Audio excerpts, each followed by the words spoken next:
Muito bem, conforme foi divulgado, nós vamos compartilhar uma palavra a qual foi dado o tema, a santidade do altar.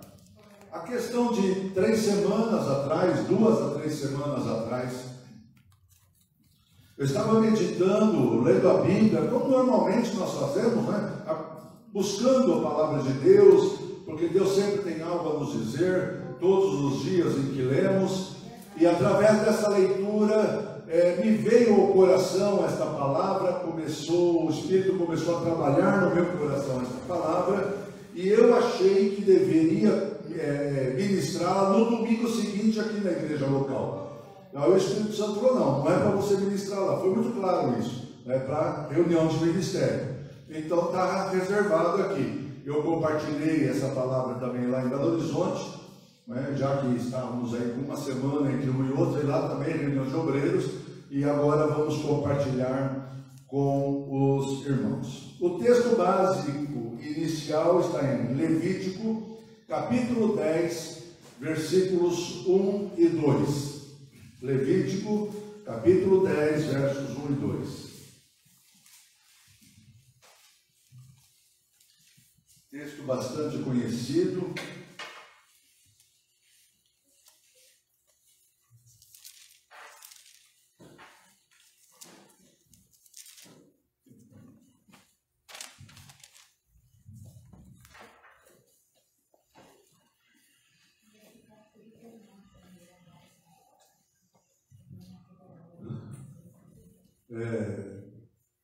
Seus irmãos podem acompanhar suas Bíblias, mas todos os textos que nós mencionarmos estarão sempre sendo colocados também aqui na tela.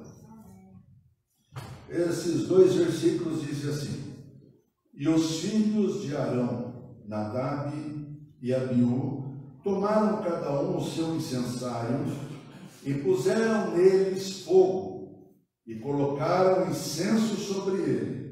E ofereceram fogo estranho perante o Senhor, o que não lhes ordenara. Então saiu fogo de diante do Senhor e os consumiu, e morreram perante o Senhor. A princípio nós vamos ficar com esses 2 versículos. Senhor, nós estamos na Tua presença, Pai. Rogamos a Tua graça e agradecemos também pelo privilégio de estarmos aqui, de podermos mais uma vez compartilhar a Tua palavra. Muito obrigado, Senhor Deus, pelo Espírito Santo que nos acompanha, nos ensina, nos dirige em todas as coisas. Ó Senhor Deus, nós dependemos do Santo Espírito para entender o Teu propósito, Senhor Deus, na palavra que está sendo pregada. Senhor, a Tua mesma palavra diz que ela cumprirá sempre o propósito para o qual foi enviada, Senhor. Então que haja em nosso coração, Senhor, disponibilidade. Ó Deus, que haja em nosso coração receptividade, Senhor, para aquilo que o Espírito Santo tem preparado para nós. Fala conosco, Senhor, fala ao meu coração, Pai. Tem misericórdia de mim, pois na minha vida, isto é, na minha carne, não há bem algum. Mas na Tua presença me coloco como vaso, para que o Senhor possa usar a minha vida, se assim aprouver a Tua soberana vontade, Deus. Eis-nos aqui, Senhor. Fala conosco, nós pedimos e agradecemos em nome de Jesus Cristo. Amém. Amém. Glória a Deus. Aleluia. Durante todo o transcorrer da palavra, vocês estão liberados para dizerem glória a Deus, aleluia, ou todas as expressões de adoração que vieram aos nossos corações. Amém? Glória a Deus. Arão tinha 4 filhos. Os seus filhos eram Nadab, Abiú, Eleazar e Itamar. Eles, junto com seu pai Arão, tinham sido consagrados como sacerdotes perante o Senhor. Isso está registrado, esse momento da consagração está registrado em Êxodo capítulo 28, do versículo 1 aliás, o versículo 1 e o versículo 4, diz assim, versículo 1 de Êxodo 28, depois tu farás chegar a ti teu irmão Arão, e a seus filhos com ele, do meio dos filhos de Israel, para me administrarem o ofício sacerdotal, a saber, Arão, Nadab e Abiú, Eleazar e Itamar, os filhos de Arão. Versículo 4. Estas, pois, são as vestes que farão, um peitoral e um éfode e um manto e uma túnica bordada, uma mitra e um cinto. Farão, pois, santas vestes para Arão, teu irmão, e para seus filhos, para me administrarem o ofício sacerdotal. Então aqui nós vemos o momento em que eles são consagrados por ordem de Deus para o ofício sacerdotal, para poderem pregar a palavra, para poderem ministrar perante o povo de Israel, para poder oficializar ali os sacrifícios, fazer tudo quanto convinha ao sacerdote de acordo com a palavra, com a vontade de Deus.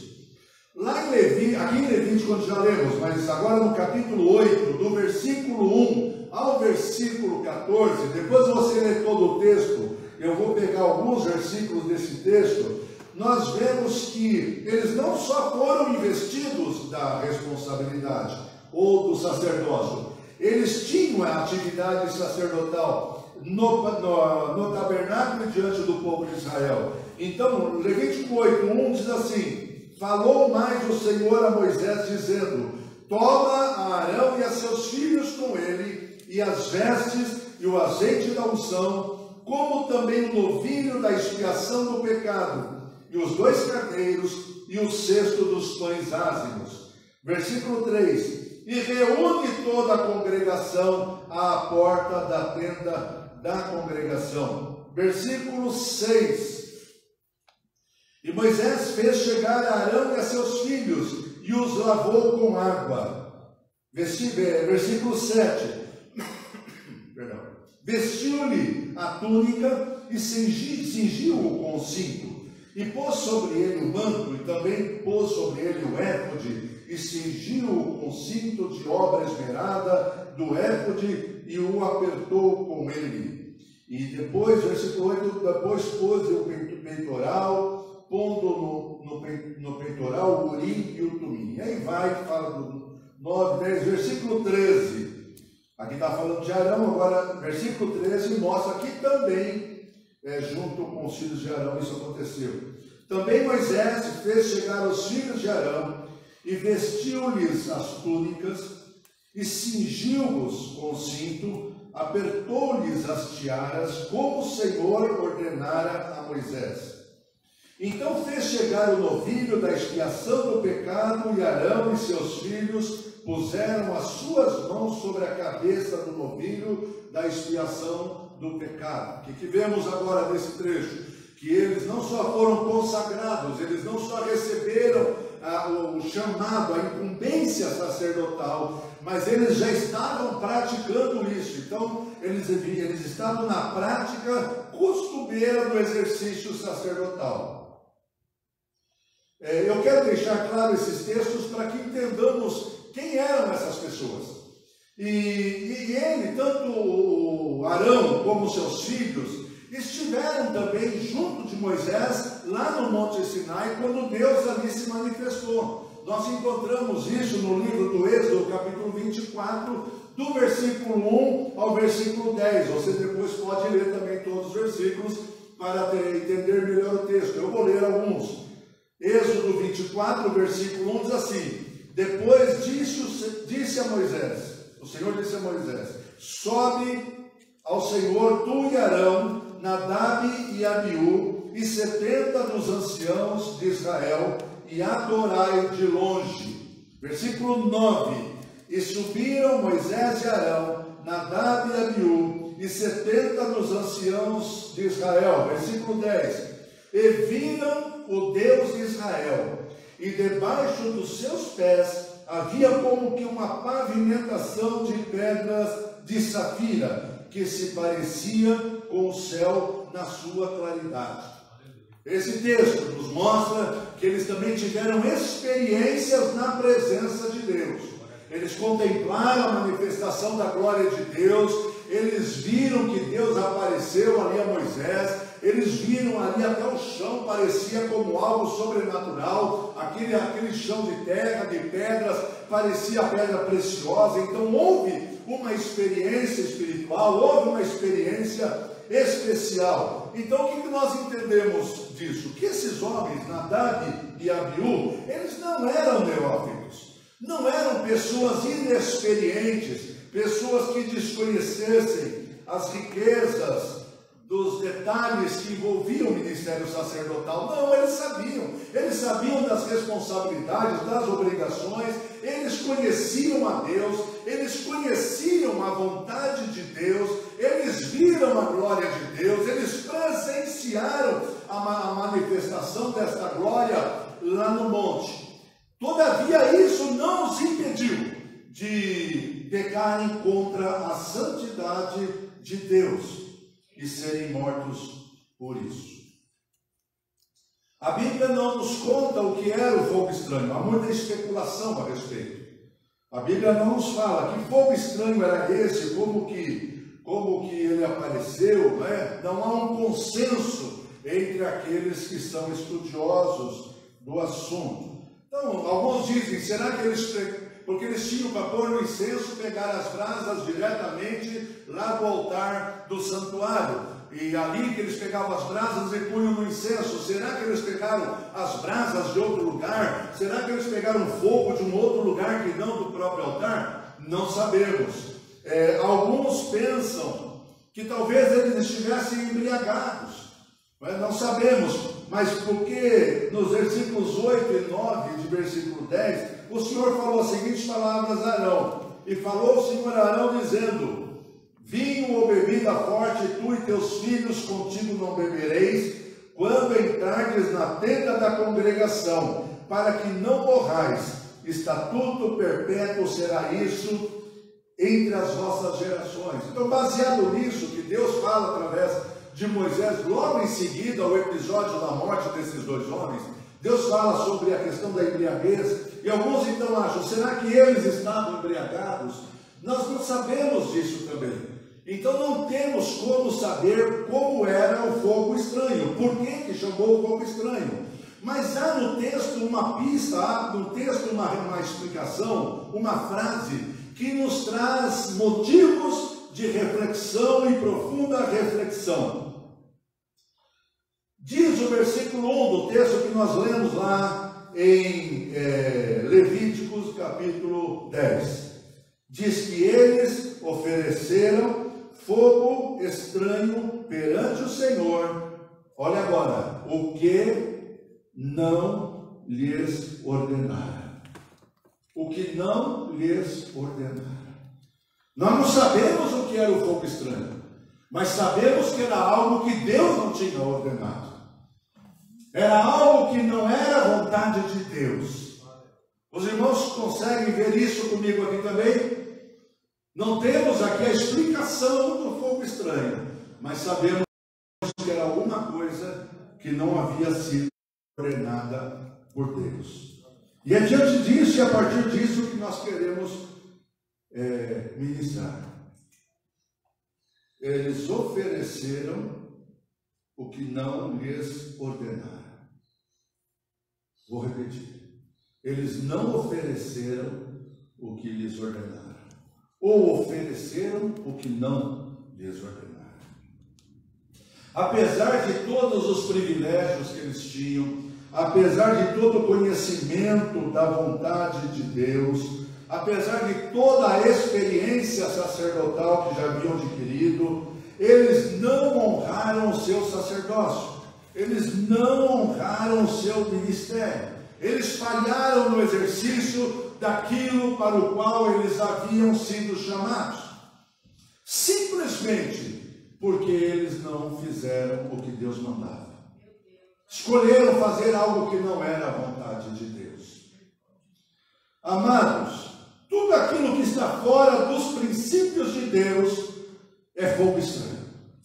Tudo aquilo que não é a vontade de Deus é fogo estranho.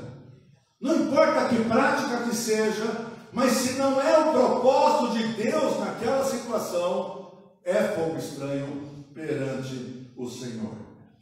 Então, uma lição que já aprendemos aqui é que não adianta ser de uma família sacerdotal. Não adianta ser pastor e filhos de pastores e ter uma tradição sacerdotal na família. Não adianta. Não adianta também ter a melhor formação teológica. Eles tinham essa formação dentro daquilo que lhes era ensinado na época, através da lei de Deus. Eles sabiam como funcionava, eles sabiam o que Deus queria, como eles deveriam agir, mas não adiantou nada. Não adianta, às vezes, termos a melhor formação, a maior capacitação. Não adianta tampouco, meus amados, nós termos sido testemunha de manifestações do poder de Deus. Às vezes eu fico lembrando do passado, de coisas que nós participamos, que nós vivemos na obra de Deus, sabe, de milagres, de manifestações do poder de Deus, e eu sinto falta disso, eu sinto saudade desse tempo. Eu fico às vezes orando e chorando para o Senhor, né? Como diz o cântico que foi cantado aqui: Senhor, de novo, vem de novo Espírito, vem Espírito Santo arder de novo em nossos corações, vem agir no nosso meio novamente. Mas por mais que nós tenhamos vivido momentos extraordinários na presença de Deus, se não houver obediência a Deus, se não houver relacionamento com Deus, se não houver intimidade com Deus, Deus não vai referendar, Deus não vai confirmar o nosso ministério, Deus não vai confirmar o nosso chamado, Deus não vai agir dessa maneira na nossa vida. Quantos pastores estão mortos ou morrendo espiritualmente? Quantos pastores não conseguem mais agradar a Deus? Quantos líderes estão profundamente abatidos e desanimados, não sentem mais o fogo de Deus arder nos seus corações, não sentem mais aquela chama viva que os impulsionava a exercer o seu ministério? Nós vemos isso acontecendo, pessoas aí orando a Deus para que outro surja para ficar no seu lugar. Nós vemos isso quando pessoas aí ficam, pastores com depressão, como está aparecendo hoje, se sentem deprimidos por não se sentirem mais capacitados, por não se sentirem mais vocacionados, por não terem mais a manifestação da presença de Deus em suas vidas. Então o exercício sacerdotal do pastorado ou da liderança acabou se tornando um peso, um jugo, sabe, um trabalho cansativo, um trabalho exaustivo. Quantos não estão vivendo assim? Isso é uma realidade do nosso tempo e atinge todas as igrejas, não é só a Igreja Unida, atinge todos os ministérios. Aleluia. Isso é algo do tempo que nós estamos vivendo, uma característica desse tempo. Mas, meus amados, se nós ignorarmos a vontade de Deus, se nós ignorarmos o propósito de Deus, quando nós exercemos o nosso ministério, nós corremos o risco de morrermos espiritualmente e até fisicamente. Aqueles homens fizeram algo que não fora ordenado por Deus, ignoraram a vontade de Deus e por isso pereceram.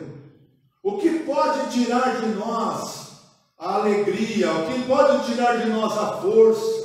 É claro que podem ocorrer outras circunstâncias, mas de uma forma geral, o que tira de nós o prazer pelo sacerdócio é quando nós não sentimos mais Deus agir, quando não vemos mais Deus trabalhar, quando não percebemos mais a manifestação da glória de Deus no nosso ministério, na nossa igreja, na nossa vida. Não é verdade?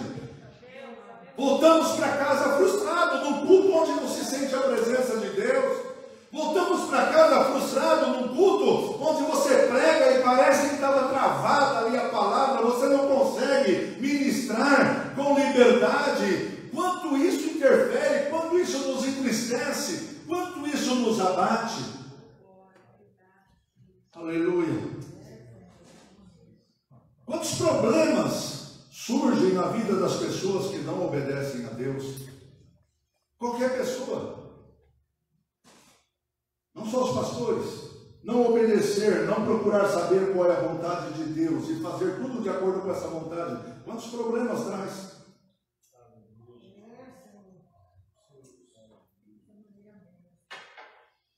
Louvado seja o nome do Senhor. Vamos ler em Hebreus capítulo 6, versículo 4. Hebreus 6, 4.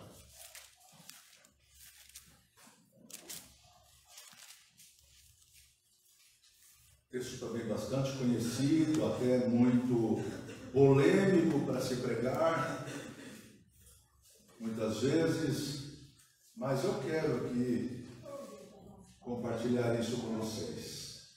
Hebreus capítulo 6, versículo 4. Porque é impossível que os que já uma vez foram iluminados e provaram o dom celestial e se fizeram participantes do Espírito Santo e provaram a boa palavra de Deus e as virtudes do século futuro e recaíram, sejam outra vez renovados para arrependimento, pois assim quanto a eles de novo crucificam o Filho de Deus e o expõem ao vitupério. Porque a terra que embebe a chuva, que muitas vezes cai sobre ela, e produz erva proveitosa para aqueles por quem é lavrada, recebe a bênção de Deus. Mas a que produz espinhos e abrolhos é reprovada, e perto está da maldição. O seu fim é ser queimado. Olha o versículo 9.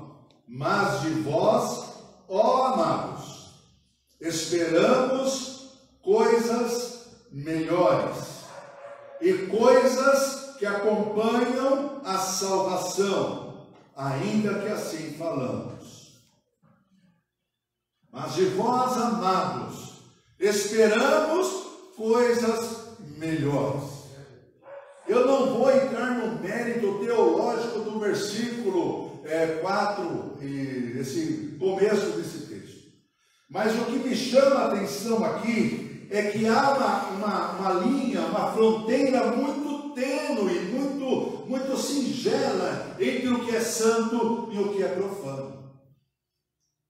Nós temos que entender que há um limite entre o que é santo e aprovado por Deus, e o que é profano e é rejeitado por Deus. E nós temos que tomar cuidado para não atravessar esse limite, essa fronteira, porque senão é possível que nós não consigamos mais voltar, nós não consigamos mais retornar, nós perdemos o nosso ministério. Há um limite que não podemos atravessar. Lá em Êxodo, capítulo 39, versículo 30, está escrito que eles fizeram, sabe, Deus ordenou que uma faixa fosse feita e amarrada na testa do sacerdote.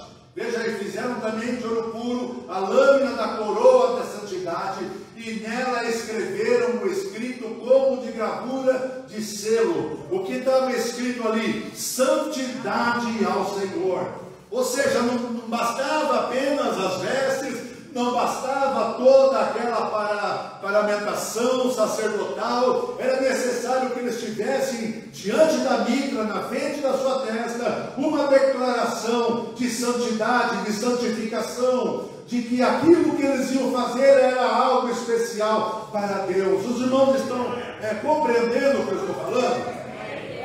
Havia, sabe, um cuidado todo especial com aquele ofício.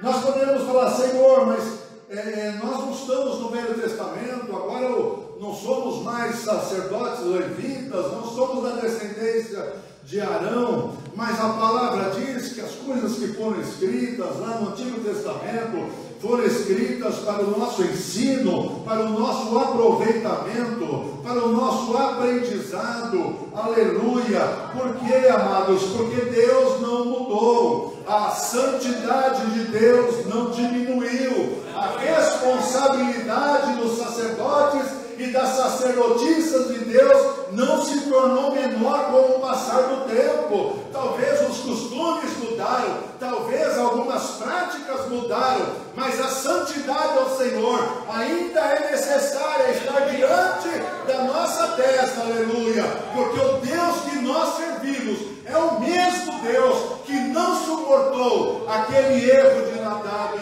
e Abiú. Estava conversando com alguns pastores lá em Belo Horizonte, numa conversa informal, e nem falando desse assunto.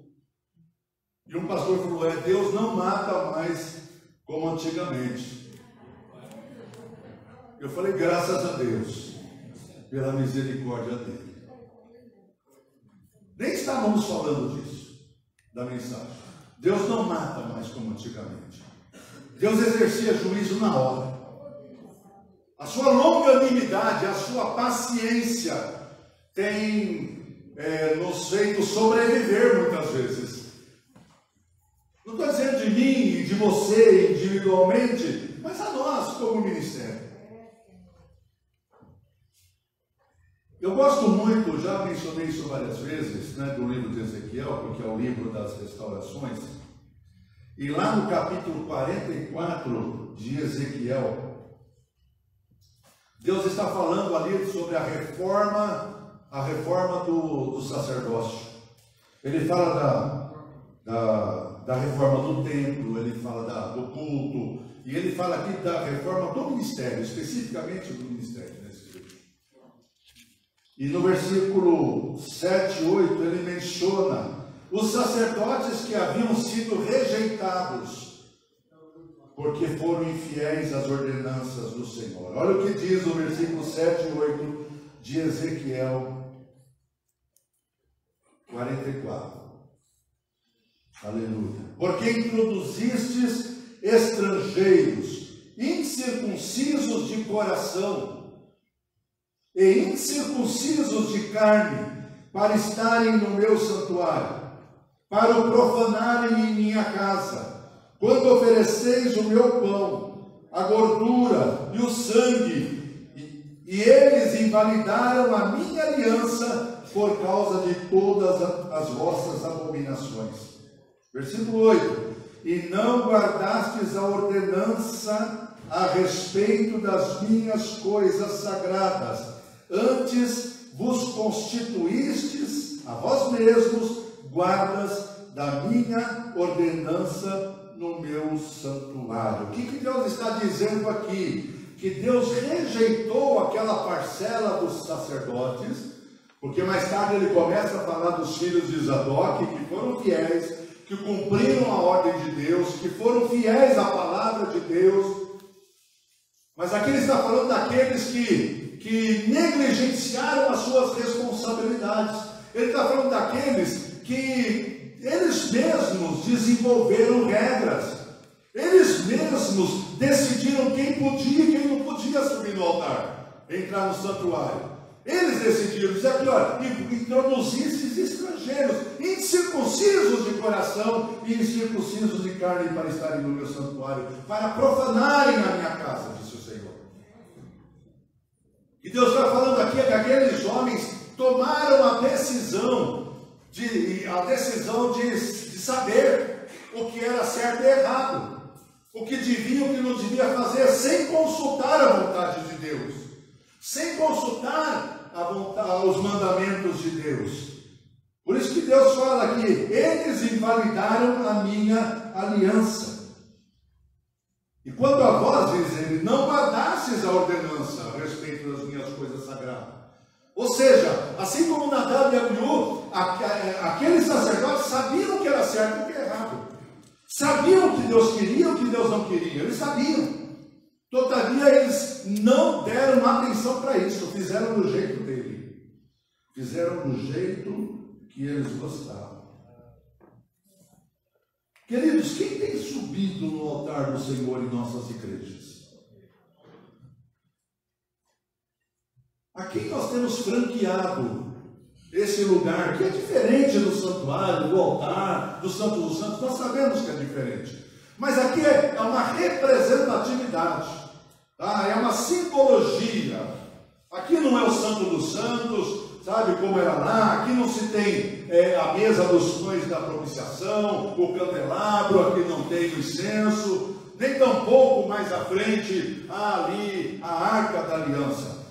Porque o véu foi rasgado e nós temos agora livre acesso à presença de Deus e não é mais necessário essas estruturas. Porque nós chegamos diretamente à presença de Deus. Mas isso aqui, eu quero usar aqui porque é onde nós, como líderes, exercemos a parte visível do nosso sacerdócio. Nós não somos só pastores, líderes no púlpito, nós somos pastores e líderes fora do púlpito e às vezes muito mais tempo. Mas é aqui que nós demonstramos visivelmente o nosso sacerdócio. Então, tomando como exemplo o púlpito como altar. Quem tem subido ao altar das nossas igrejas? A quem temos franqueado esse altar? Que tipo de culto temos oferecido ao Senhor? No que diz respeito a louvores, temos certeza que os louvores que estamos cantando são realmente louvores inspirados pelo Espírito Santo de Deus? Temos mesmo a certeza de que os cânticos que cantamos em nossa igreja, elas honram mais a Deus do que ao homem? Elas cultuam mais a Deus do que ao homem? Com as músicas, Deus é mais exaltado do que nós mesmos? Os louvores são bíblicos?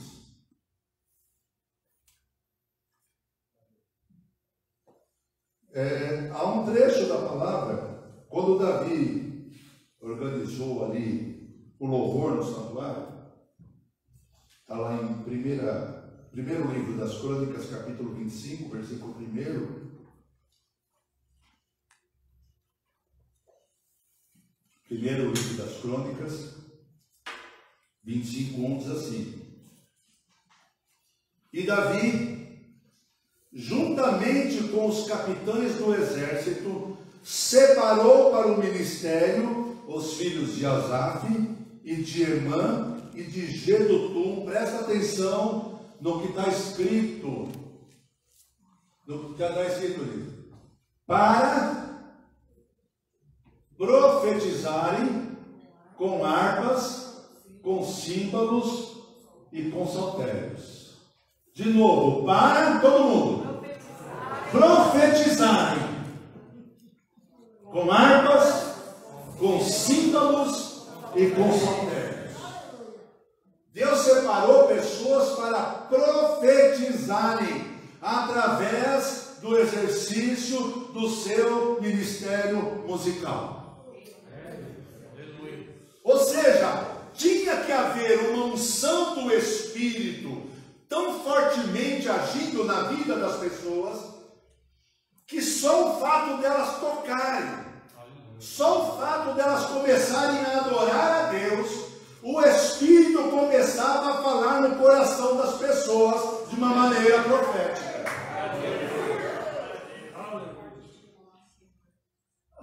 Isso é um negócio muito sério, vocês não acham?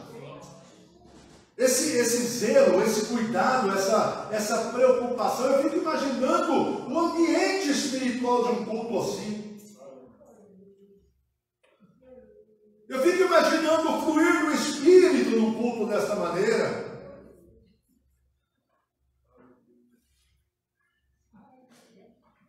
O próprio Deus falando aos corações das pessoas, através de todos os momentos do culto.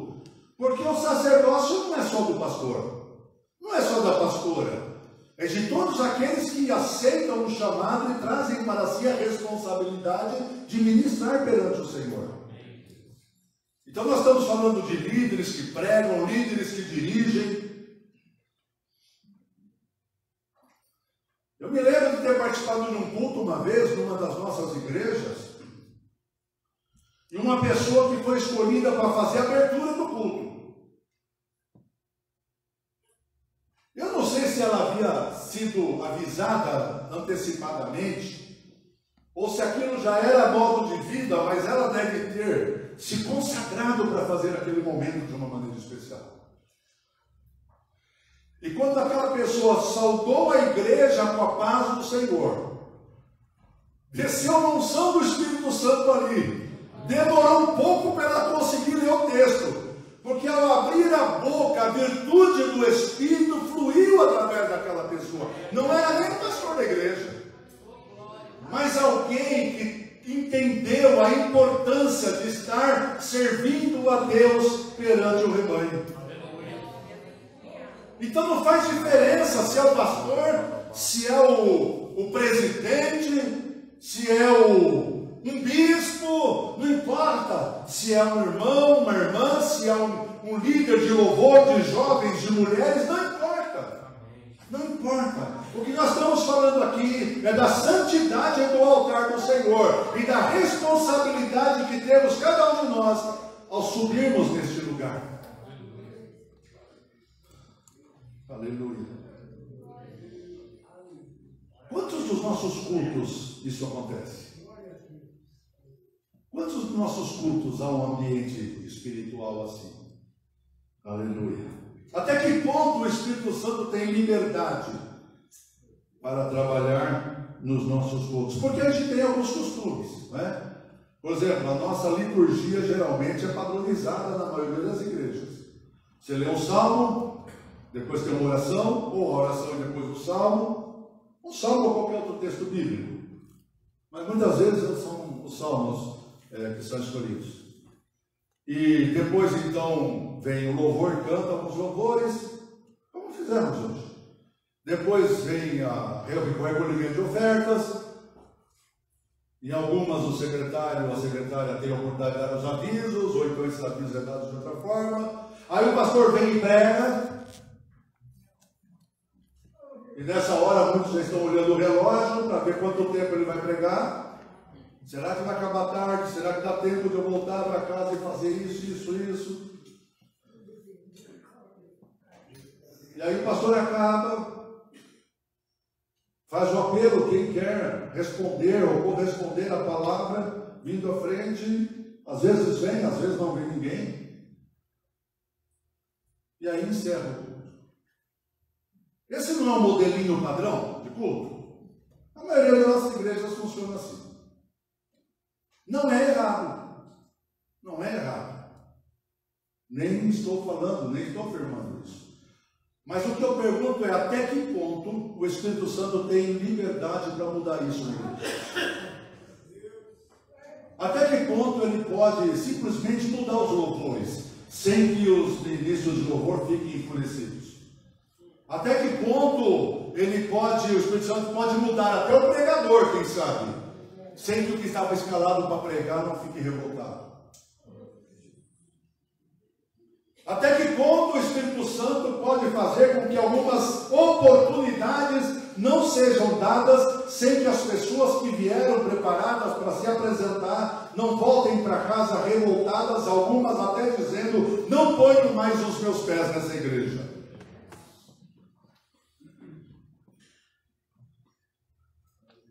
Isso é sério ou não é? Aleluia.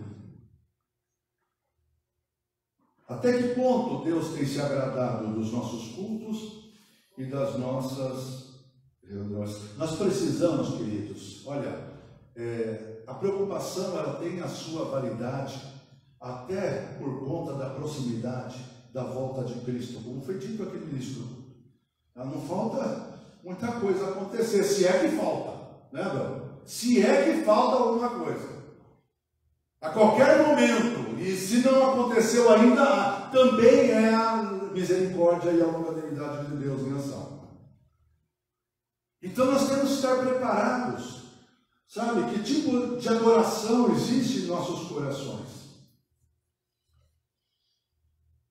Paulo, escrevendo na primeira carta aos Coríntios, eu vou terminar daqui a pouquinho, tranquilo.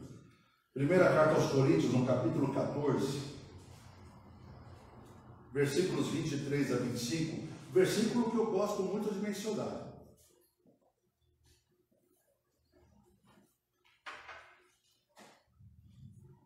Às vezes eu volto para casa, no carro, vamos comentando sobre o culto, e eu falo para minha esposa, hoje não foi legal. Não falando da igreja, falando de mim. Sabe, eu percebo quando a coisa não fluiu bem. Você que prega, você já sentiu isso? Tem dia que parece que você está travado. Não é, meu bem? Eu falo, não, mas a palavra foi boa. Pode ter sido boa, mas, sabe, parece que não fluiu. Eu estou confessando isso a vocês. Eu sou igualzinho. Nem mais melhor, nem pior. A qualquer outro de vocês. Qualquer pregador. Olha o que Paulo fala aos Coríntios, em 1 Coríntios 14, 23, 24 e 25. Se, pois, toda a igreja se congregar num lugar, e todos falarem em línguas, e entrarem indoutos, ou seja, aqueles que não conhecem a Deus, ou infiéis, ou seja, aqueles que conhecem a Deus, mas não obedecem, não dirão porventura que estáis loucos? Versículo 24, mas se todos profetizarem, e algum indouto ou infiel entrar, de todos é convencido, de todos é julgado. Versículo 25, e portanto, os segredos do seu coração ficam manifestos, e assim, lançando-se sobre o seu rosto, adorará a Deus. Não importa se ele é indouto ou se ele é infiel. Não importa se ele é crente ou se ele é um rebelde. Ou se ele é um desobediente desviado. Não importa. Lançar-se-ão sobre o seu rosto. Adorará a Deus, publicando que Deus está verdadeiramente entre vós. Em outras palavras, eu entendo aqui que nesses versos, que o que vai determinar para as pessoas se Deus está presente ou não, não é a beleza da liturgia, não é a excelência da música, não é a sabedoria do pregador, não é a eloquência de quem quer que seja, mas é a manifestação da presença de Deus no meio do culto. Isso vai fazer com que as pessoas voltem para casa dizendo: Deus está naquele lugar, Deus está presente naquela igreja. Aleluia! O louvor pode até ser mais simples, às vezes o pregador pode ser até menos preparado, não ter às vezes uma boa dicção, mas se Deus se manifestar, o coração dele vai ser quebrantado, ele vai se humilhar, ele vai se prostrar, ele vai reconhecer os seus pecados e vai dizer: Deus está nesse lugar, aleluia! E não é isso que a gente quer, irmãos.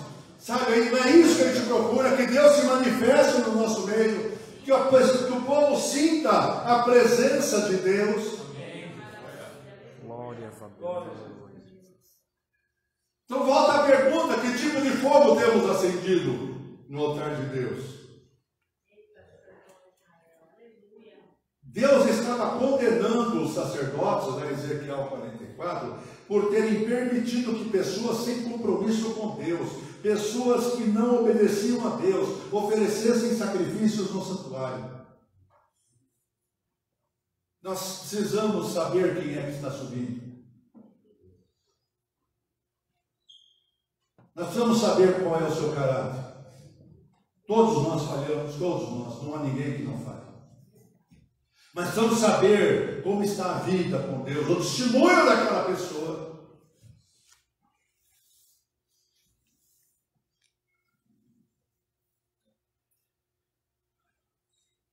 E Deus fala daquelas pessoas e diz assim: eles mancharam a santidade da minha casa. Eles mancharam a santidade da minha casa.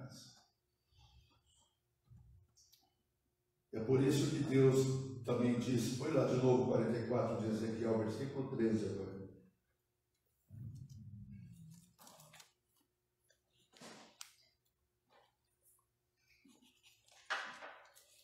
Glória a Deus. E não se chegarão a mim para me servirem no sacerdócio. Ele está falando dos sacerdotes. Não se chegarão a mim para me servirem no sacerdócio. Ou seja, foram rejeitados. Ezequiel 44 diz: não se chegarão a mim para me servirem no sacerdócio, nem para se chegarem a alguma de todas as minhas coisas sagradas, as coisas que são santíssimas, mas levarão sobre si a sua vergonha e as suas abominações que cometeram. Meus queridos irmãos, pastores, ministros da casa de Deus, líderes, que essa mensagem seja um alerta para nós. Não vai aqui nenhuma postura de crítica ou de juízo pessoal. Vai aqui a inquietação de um coração de um pastor que responderá pelas vossas vidas, que responderá pelos vossos sacerdócios, se foram ou não foram orientados. Então recebam desta maneira, como um alerta nesses tempos difíceis em que nós estamos vivendo, aleluia. Essa falta de absolutos, essa falta de verdades absolutas, esse tempo de relativismo, onde as coisas não são mais ou menos assim, e as coisas não é bem isso é do passado, sabe, como se Deus tivesse mudado. Isso tem levado muitas igrejas e muitos pastores a conviverem com o profano em suas igrejas, em seus ministérios, pensando que estão atraindo outras pessoas. Se eu fizer assim, vou atrair os jovens. Se eu fizer assim, eu vou atrair tais pessoas. Mas essas pessoas vêm e não há uma definição clara do que é certo e do que é errado naquela igreja. E essas pessoas vão ser ensinadas de maneira errada, porque apesar do tempo que vivemos ser um tempo de relativismo, Deus não relativizou a sua santidade.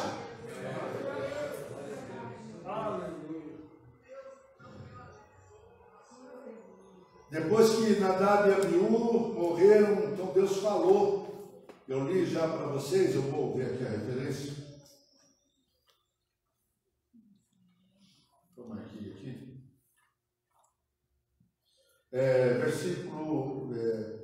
Versículo 8 e 9. Não. Põe aí, acho que é 8 e 9. Levítico 10.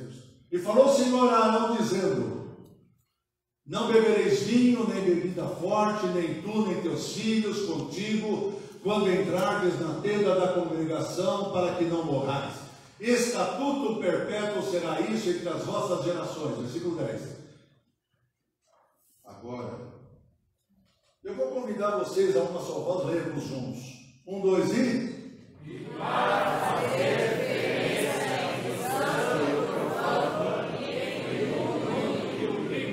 de novo. E para...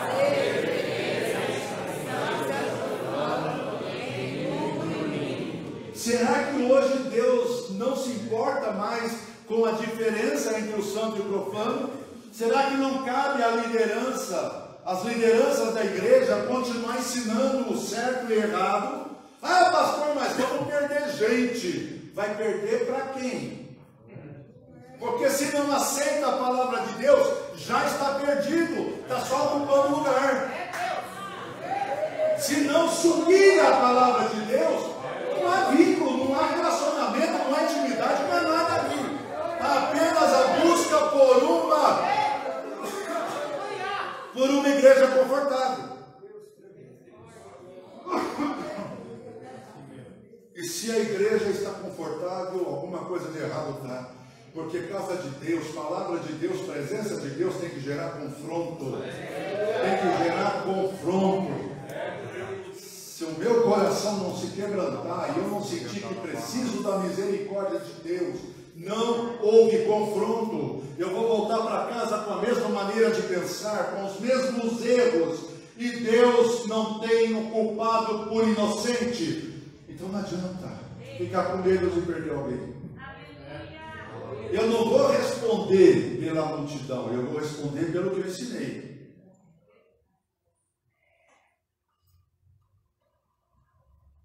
Eu vou responder pelo que eu ensinei. Se disserdes, lembra lá do Atalaia? Se você avisar, se o Atalaia avisar e eles ouvirem, o sangue não será cobrado da mão do Atalaia. Mas se o Atalaia avisar que vem o inimigo e o povo não se preparar, a culpa será do povo, não da mão do Atalaia. Nós seremos cobrados pelo que nós estamos ensinando, pelo que nós estamos falando. Aleluia. Deus não mudou, queridos. Verdade, aleluia. Ele ainda é um Deus santo e Ele quer que o seu povo seja santo também. Aleluia. E Ele coloca a nós, seus ministros, a responsabilidade de ensinar ao povo a diferença entre o certo e o errado, entre o santo e o profano, entre o imundo e o puro. Novo relacionamento, novo nascimento ainda é passaporte para entrar no céu. Nascer de novo ainda é o passaporte para poder entrar no céu. Mudança de vida ainda é marca de uma vida regenerada. Quem diz que nasceu de novo e foi gerado outra vez e não muda de vida, não nasceu de novo.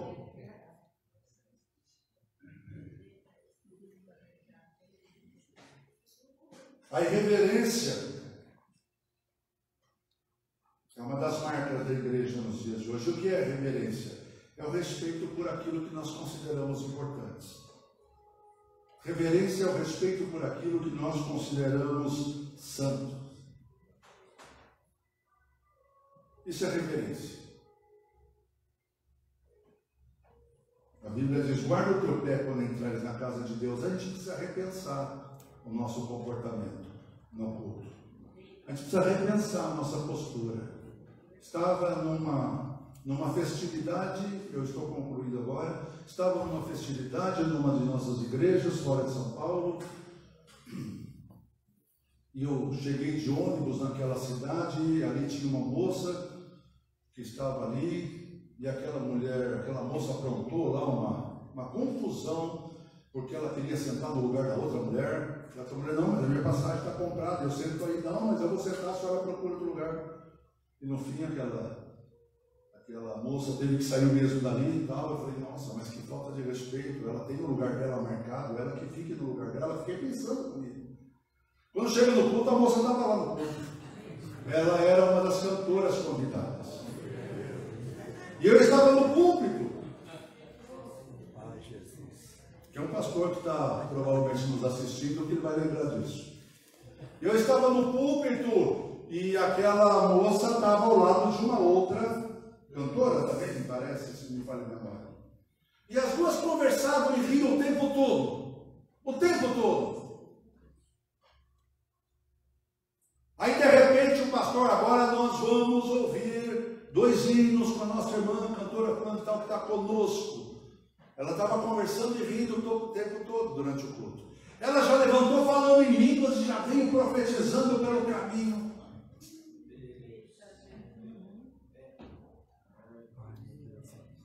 Não precisa nem falar nada, né? Reverência é o respeito por aquilo que nós consideramos importante. A falta de temor, as brincadeiras, imitando língua estranha, o nome do Senhor sendo tomado em vão, tudo isso, às vezes com a complacência da liderança.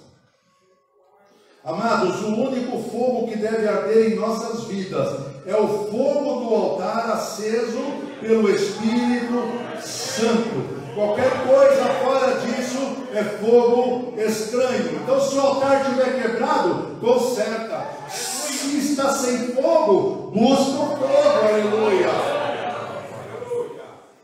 Último texto que eu quero ler, Levítico capítulo 9, versículo 6.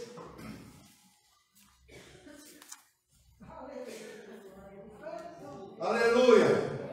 Vamos ler aqui juntos. 1, 2 e...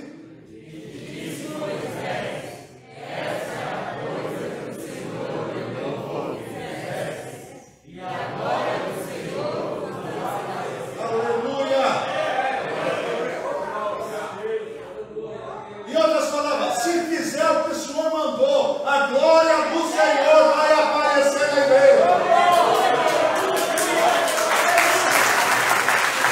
Se fizer o que o Senhor mandou, isso é o que o Senhor mandou que fizesse. Moisés está falando, olha, Deus mandou fazer isso. Isso vocês vão fazer. E se vocês fizerem, a glória do Senhor aparecerá. Aleluia. Eu não preciso me esgoelar, ficar rouco, me ferir, eu não preciso. Eu só preciso fazer o que Deus manda. Eu só preciso procurar fazer a vontade de Deus. Como pastor, como líder, aleluia, como membro. Se eu quero ver a manifestação da glória de Deus, aleluia. Se eu quero ver a manifestação da glória de Deus, eu só preciso falar para Deus: Senhor, me fala qual é a tua vontade. Senhor, me fala qual é o teu propósito. O que eu tenho que fazer nessa situação? E o Espírito Santo vai falar, vai traduzir no teu coração aquilo que Deus está dizendo, vai revelar no teu coração aquilo que está no coração de Deus, e a glória do Senhor aparecerá. Isso é tudo que nós precisamos. Porque aí vai entrar o indulto, aí vai entrar o infiel, o segredo dos seus corações será manifesto, eles cairão com o rosto em terra, adorando a Deus, e sairão dizendo: olha, tem Deus nessa igreja, tem Deus nessa igreja. O louvor é bonito, a pregação é boa, mas o mais importante, tem Deus ali, tem Deus ali, aleluia. Glorificado seja o nome do Senhor. Que nós sejamos como os filhos de Zadok. Eles entrarão no meu santuário. Eles se chegarão à minha mesa para me servir. E guarda, olha, põe aí, vai em 44:16. Eu não ia pôr mais nenhum versículo, mas eu quero lembrar isso. E eles entrarão, 44:16. Eles entrarão, olha, quando nós obedecemos, quando nós servimos, nós conseguimos entrar na presença de Deus. O que quer dizer que se eu não fizer a vontade de Deus, não adianta orar. Eu posso clamar, mas Deus não vai ouvir, eu não vou entrar na presença de Deus. Eles entrarão no meu santuário, se chegarão na minha mesa para me servirem e guardarão a minha ordenança. Glória a Deus. Que nós possamos entrar no santuário de Deus. Que nós possamos ter acesso. Como disse a escritura aos Hebreus, cheguemos com confiança. Cheguemos com confiança à presença de Deus. Entremos com confiança no santuário. Para acharmos graça e sermos ajudados em tempo oportuno. Aleluia. Glória a Deus. Deus, sabe, eu acho tão sério nós pensarmos sobre essas coisas, meus irmãos. Que a gente pode falar sobre técnica de tanta coisa, de coaching, sabe, tudo tem valor, sabe, tudo tem a sua importância, tem o seu aproveitamento. Mas nas coisas de Deus, sabe, o mais importante ainda é corações derramados na presença do Senhor, que procuram conhecer a sua vontade. Isso ainda é o segredo para as nossas vidas. Aleluia. Amém. Eu espero que as nossas igrejas atraiam jovens, atraiam idosos, atraiam adolescentes, atraiam crianças, mas que quando elas chegarem nos nossos templos, elas aprendam qual é a diferença entre o santo e o profano. Que elas saibam discernir entre o que é certo e o que é errado, porque isso vai determinar a salvação daquelas vidas. E para mim não adianta ter igreja cheia de gente que vai para o inferno. Para mim não adianta ter igreja cheia de pessoas que não têm temor de Deus em seus corações. Que Deus nos ajude e Deus nos abençoe. Amém? Esta é a palavra de Deus para nós. Vamos nos colocar de pé. Nós vamos adorar a Deus com mais louvor, encerrando esta reunião. Aleluia, eu agradeço a todos os que estão nos acompanhando. Eu preguei segunda-feira passada lá em Belo Horizonte esta palavra. A gente sempre acaba introduzindo alguma coisa que Deus vai nos dando. E um pastor falou: pastor, prega lá no Parque Sevilha semana que vem essa palavra. Prega essa mensagem. Estou aqui, pastor, você falou, tá? Entregue a palavra conforme Deus nos concedeu.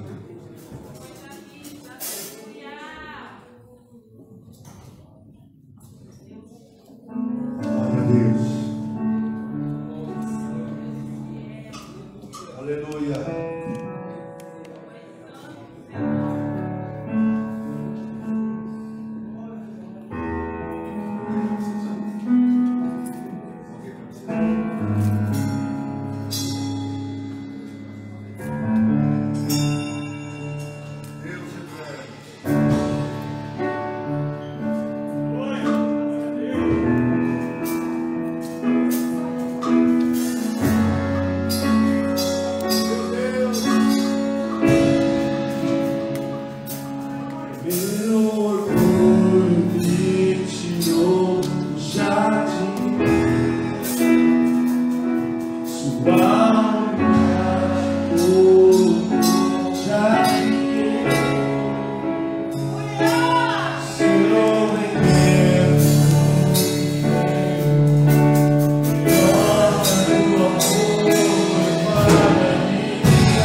sua igreja. E continue falando ao teu coração, porque eu sou limitado, eu consigo transmitir alguma coisa, mas Ele é perfeito em tudo, Ele consegue nos ensinar melhor, Ele consegue falar mais profundamente. Então que Ele fale aos vossos corações de uma maneira sobrenatural. Que esse final de semana o poder de Deus se manifeste de forma grandiosa nos cultos na sua igreja. Que haja manifestações sobrenaturais do Espírito e do poder. Que a palavra de Deus penetre nos corações. E haja salvação de almas. Que haja batismo no Espírito Santo. Que haja cura. Que haja libertação de vidas. Em nome de Jesus. Deus abençoe a todos. Fiquem atentos aí às nossas informações sobre a nossa Assembleia Geral. Logo nós estaremos compartilhando. Mas quero encerrar agora orando pelos pedidos de oração. Eu tenho aqui dois que foram trazidos. Sérgio Oliveira, é isso? Sérgio Oliveira e Francisco Carlos da Silva. O Francisco Carlos está com câncer no cérebro, já foi operado, mas precisa das nossas orações. O Sérgio Oliveira, não sei qual é a sua necessidade, mas o Senhor sabe. Pelo joelho. Então vamos orar. Senhor eterno, nós estamos na tua santa presença, Senhor. E oramos em nome do Senhor Jesus. Que tenha sido uma reunião, um culto de adoração agradável a Ti. Pedimos ao Teu Santo Espírito, que é ensinador, que nos oriente, nos dirija em todas as coisas. Para que possamos aprender a servir-te, Pai, de acordo com a Tua santa vontade, não segundo as nossas ideias, não segundo os nossos corações, não segundo a vontade do mundo, Senhor, mas de acordo com a Tua vontade. Colocamos diante de Ti estas pessoas cujos nomes foram mencionadas e todas aquelas que não foram aqui trazidas, ó Pai, principalmente no meio do Teu ministério, pastores, pastoras, presbíteros, que estão enfermos, ó Pai, estende a Tua mão agora, restaura, fortalece, Senhor, dá a Tua graça sobre essas vidas, que a Tua unção de cura desça agora sobre essas vidas. Em nome de Jesus nós repreendemos a enfermidade, em nome de Jesus nós ministramos cura a todos os enfermos, porque assim nos ensina a palavra quando diz: curai os enfermos. Assim nós oramos, ó Pai, no exercício da nossa fé na palavra e no nome do Senhor Jesus. Muito obrigado, Senhor, por esta manhã na Tua presença. Obrigado pelo tempo, Senhor Deus, que o Senhor concedeu para nós estarmos aqui. Obrigado pelos que puderam vir, Senhor. Obrigado por aqueles que nos acompanham à distância. Que esta mesma unção esteja sobre todos. Vai, amado, vem remover, Senhor Deus, aquilo que não te pertence no nosso ministério. Vem remover aquilo que não te agrada, Senhor. Para que a igreja unida seja uma igreja agradável a Ti. Para que o nosso ministério seja um sacerdócio santo na Tua presença. Em nome de Jesus Cristo, Pai, nós oramos, ó Deus amado, agradecendo por tudo. Obrigado, Senhor Deus, pelas participações, pelo ministério do louvor da Tua igreja em São Miguel, pela vida dos seus pastores. Continue abençoando o Senhor. Obrigado aos que vieram, estão colaborando, dando suporte a esta reunião em todas as áreas, ó Pai. Nós somos gratos a Ti, porque tudo isso é bênção Tua. Leva-nos agora em paz, ó Pai. Leva-nos o Teu amor, Pai. Que o Teu poder continue se derramando sobre nós. E que as palavras proféticas que foram agora lançadas sobre as igrejas e sobre os cultos deste final de semana se cumpram dentro do teu propósito, segundo a tua vontade, o teu querer em cada lugar.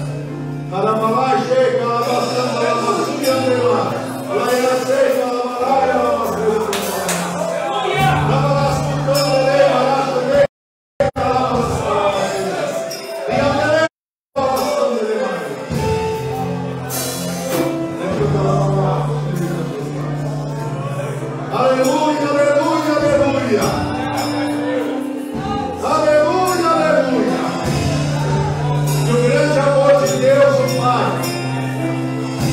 que a graça redentora do Senhor Jesus Cristo, a consolação, a comunhão, a presença do Espírito Santo de Deus, seja com a igreja do Senhor Jesus, hoje e sempre. Toda a igreja diz: amém.